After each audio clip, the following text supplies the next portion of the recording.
नमस्कार, आप देख रहे हैं एमएस टीवी और मैं हूं आपके साथ कंचन। आई नजर डालते उत्तराखंड की कुछ खास खबरों पर। 2027 के चुनाव को लेकर कांग्रेस की प्रदेश प्रभारी कुमारी शैलजा इन कुमाऊं के दौरे पर हैं, जिसके चलते आज हल्द्वानी के कांग्रेस के स्वराज आश्रम में कांग्रेस के कार्यकर्ताओं के द्वारा प्रदेश प्रभारी शैलजा का जोरदार स्वागत किया गया और एक कार्यकर्ता सम्मेलन का आयोजन किया गया। इस मौके पर नेता प्रतिपक्ष यशपाल आर्य, प्रदेश अध्यक्ष कांग्रेस कोडियल करण मेहरा, प्रीतम सिंह, तमाम कांग्रेसी नेता लोग मौजूद रहे। वहीं कांग्रेस में भाजपा को निशाना बनाते हुए कहा कि आज जिस प्रकार से भाजपा में भ्रष्टाचार, महिलाओं के साथ अत्याचार और बेरोजगारी चरम सीमा पर है, जनता पूरी तरह से जान चुकी है और 2027 को लेकर कांग्रेस में पूरी तरह से तैयार हो रही है।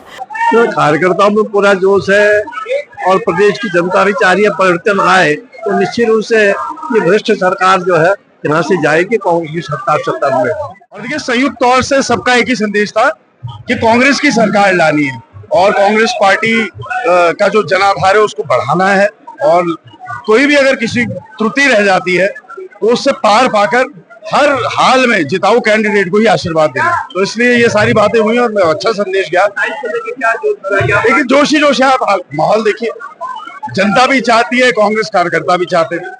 टोल फ्री नंबर 1064 पर की गई शिकायत के बाद सतर्कता अनुष्ठान ने बड़ी कार्रवाई करते हुए उद्यान विभाग के ज्येष्ठ उद्यान निरीक्षक बादल पांडे को 12,000 रुपए रिश्वत लेते हुए रंगे हाथों गिरफ्तार किया है। शिकायतकर्ता जो लकड़ी ठेकेदार है ने बताया था कि ग्राम गऊ घाट में खरीदे गए निजी आम के पेड़ों की कटान अनुमति दिलाने के नाम पर उनसे रकम मांगी जा रही है। मामले की प्रारंभिक जांच में आरोप सही पाए जाने पर सतर्कता अधिष्ठान हल्द्वानी द्वारा मुकदमा दर्ज कर ट्रैप टीम बनाई गई। 9 अप्रैल 2026 को टीम ने किच्छा स्थित उद्यान सचल दल केंद्र से बादल पांडे को ट्रैप कर दबोच लिया। निदेशक सतर्कता डॉक्टर वी मुरुगेशन ने टीम को नगद पुरस्कार देने की घोषणा की और जनता से अपील की है कि भ्रष्टाचार के विरुद्ध कार्रवाई हेतु हेल्पलाइन 1064 व व्हाट्सएप नंबर 9456592300 पर सूचना दें। खटीमा के अपने एक दिवसीय भ्रमण कार्यक्रम के अंतर्गत मुख्यमंत्री पुष्कर सिंह धामी ने सूबेदार स्वर्गीय श्री शेर सिंह धामी की छठी पुण्यतिथि के अवसर पर आयोजित सैनिक सम्मान समारोह में प्रतिभाग किया। इस दौरान मुख्यमंत्री पुष्कर सिंह धामी ने पूर्व सैनिकों के लिए 7 करोड़ 15 लाख की लागत से निर्मित CSD कैंटीन का उद्घाटन भी किया। इस दौरान मुख्यमंत्री ने कहा कि खटीमा नानक मत्ता क्षेत्र एक सैनिक बाहुल्य क्षेत्र है। यहाँ बड़ी संख्या में पूर्व सैनिक निवास करते हैं, जिनके लिए बड़े लंबे समय से क्षेत्र में एक CSD कैंटीन बनाने की आवश्यकता थी, जिसको हमारे द्वारा लंबे समय तक प्रयास करने के बाद आज सफलतापूर्वक शुरू किया गया है। आगे इसमें और भी सुविधाओं को जोड़ा जाएगा और मैं इस अवसर पर क्षेत्र के सभी पूर्व सैनिकों को शुभकामनाएं देता हूं।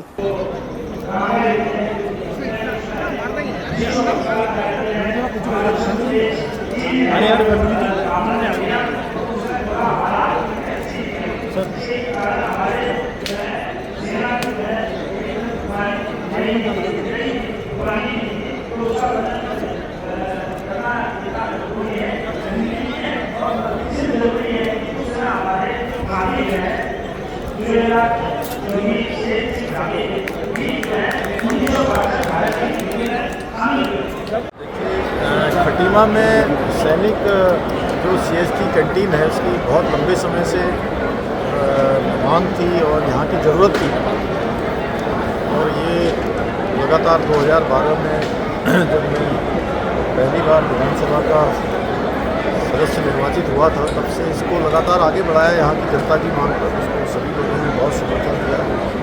हमारे यहाँ के सांसद जी ने, हमारे लगे मंत्री, हमारे सैनिक कल्याण मंत्री जी, पहले वाले हमारे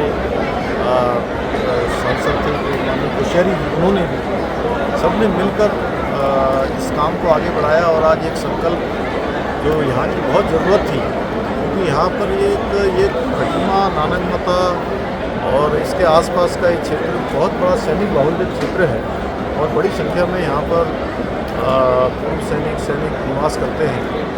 तो आज ये कैंटीन विधिवत रूप से यहाँ पर चालू हो गई है आज सभी की उपस्थिति में। आगे इसको और सुविधाजनक बनाया जाएगा और भी जो आवश्यकताएँ हैं उसके बढ़ाने के लिए लगातार प्रयास किया जाएगा। मैं सभी को बधाई देता हूँ। पुलिस द्वारा लगातार ऑपरेशन प्रहार के तहत चेकिंग अभियान चलाया जा रहा है। देर रात अगस्त के दौरान कोतवाली विकास नगर पुलिस द्वारा वेदांश चौक के पास एक स्कॉर्पियो को चेक किया गया तो वाहन में सवार व्यक्ति अमित थापा पुत्र पदम सिंह निवासी house number D1 mission compound थाना सदर बाजार सहारनपुर उत्तर प्रदेश के कब्जे से एक लाइसेंसी रिवॉल्वर .22 रिवॉल्वर बरामद हुआ जिसका सीमा क्षेत्र जनपद सहारनपुर उत्तर प्रदेश था, किंतु वाहन सवार अमित थापा द्वारा उक्त लाइसेंसी रिवॉल्वर को बिना किसी वैध अनुमति के अपने साथ लेकर अनावश्यक रूप से अपने 6-7 अन्य साथियों के साथ घूम रहे थे, जिनसे पूछताछ करने पर विकासनगर थाने का कोई वैध कारण नहीं बता पाया। लाइसेंसी रिवॉल्वर को बिना वैध आधिकारिक अनुमति के नियम विरुद्ध तरीके से सीमा क्षेत्र से बाहर लेकर घूमने पर पुलिस द्वारा मौके से लाइसेंसी रिवॉल्वर को जब्त करते हुए अभियुक्त अमित थापा को आर्म्स एक्ट में गिरफ्तार किया गया। देवभूमि उत्तराखंड के पर्यटन इतिहास में एक नया अध्याय जुड़ गया है। ऋषिकेश के गंगा बैराज जलाशय में आज दूसरी बार 19 सीटर सी प्लेन का ट्रायल सफलतापूर्वक संपन्न हुआ। स्काई हॉप कंपनी के इस विमान ने न केवल गंगा की लहरों को छुआ बल्कि विपरीत धारा के बावजूद अपनी ताकत का लोहा मनवाया। आज का ट्रायल तकनीकी दृष्टि से बेहद महत्वपूर्ण रहा। सी प्लेन ने गंगा की मुख्य धारा और विपरीत धारा में 2 बार शानदार टेक ऑफ और लैंडिंग की। विमान ने 2 बार पानी से उड़ान भरी और 2 बार उतनी ही सुगमता से लैंडिंग की। नदी की विपरीत दिशा में सफल संचालन ने यह साबित कर दिया है कि तकनीक ऋषिकेश की भौगोलिक स्थितियों के लिए पूरी तरह से सुरक्षित और सटीक है। मौके पर पुलिस, एसडीआरएफ, फायर ब्रिगेड और यूजेवीएनएल के साथ प्रशासन की टीमें तैनात रहीं।